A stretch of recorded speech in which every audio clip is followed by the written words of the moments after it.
Today I thought I'd just mention that it's a great time to mulch, and in fact you'll see this bed of Kew Garden which were pruned earlier in the season, and because we've had a lovely lot of rain, if you can clear all the weed first and then mulch, it's a really good time to do it.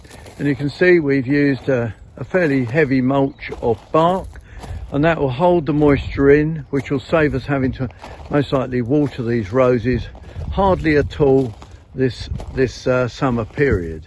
What I'd also like to show you, so stay on mulching for a moment. Remember that we've used bark here because that's what we decided we were going to do, and attractive it looks too, I think. If you sort of stand back and look at a bit of grass around it and the path to the edge, it really does look rather nice. However, you could use shingle.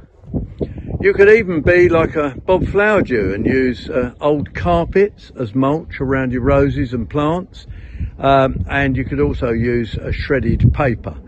Shredded paper is a bit difficult to hold down, but you can then cover it with stone and hold it that way.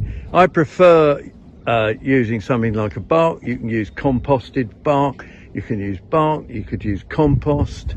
I don't like using freshly mown mowings myself. Some people will. Now, what I thought I'd be interested to see here is that we suffer with munkjack, and you can see the way they've been biting the tops off these roses. And in fact, this rose bed is about 6 inches shorter. It looks like it's got a disease, but it hasn't. They've just been chopped off by munkjack. The munkjack do like soft, lush, reddish bits of rose. But I was talking mulching. Here on World Radio Gardening, we give you tips of things you should be doing at this time of the year. You've had lovely moist conditions. Rained just the other night. It rained across most of the country, so most of the UK you could get on with mulching your beds. It holds down a bit of weed, and it definitely holds the moisture in the actual bed as well. So there. I'll tell you what, we'll show you another little thing that we do.